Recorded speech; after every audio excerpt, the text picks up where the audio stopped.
who maintains our lot. It is God who establishes us. The scripture says there is a way that seems right before men or before man, but it is God who directs your path. You see? So it means however much you can think, prepare yourself, but it is God who gives you victory over something. Even another scripture says that you prepare. It is your role, like you, like me now, to prepare the way of the battle. Prepare myself. I want to be this. I prepare my horses. I want to run like this. I want my horses to be like this, like this, like this.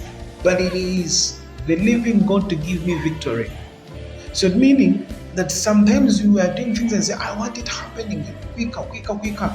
But yet it is God who is going to give you the victory.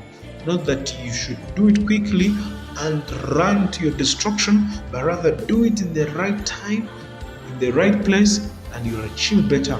Because you can think of so many things, but the reality is, if God be for us, as the scripture says, who can be against us?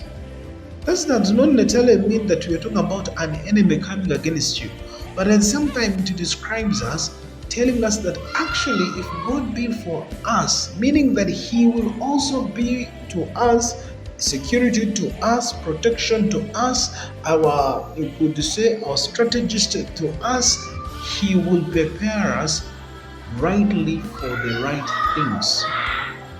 That in a sense gives us no other rule but rather to trust God and know that He is in control.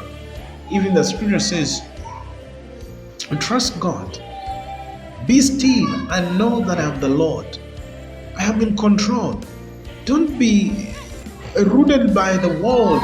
Be put under pressure because you saw someone prospering in a thing. There's someone who had got something at a given moment. There's someone who had prospered in the A or B. Rather, stay grounded in the faith that you have in God. That is another description of what we call the goodness of the Lord. Surely,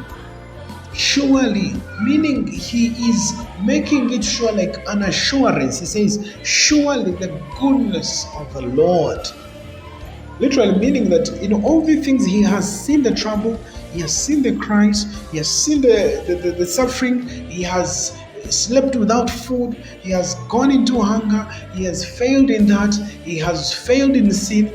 But even all this that was going on, He was not by His strength to assure Himself, but rather He assured Himself with this word, surely the goodness of the Lord shall follow me. Shall follow me. He did not just say shall follow me and stop there. He says shall follow me all the days of my life. And he continues and says, I will dwell in the house of the Lord. The goodness of the Lord shall follow me all the days of my life, and I will dwell in the house of the Lord. Why?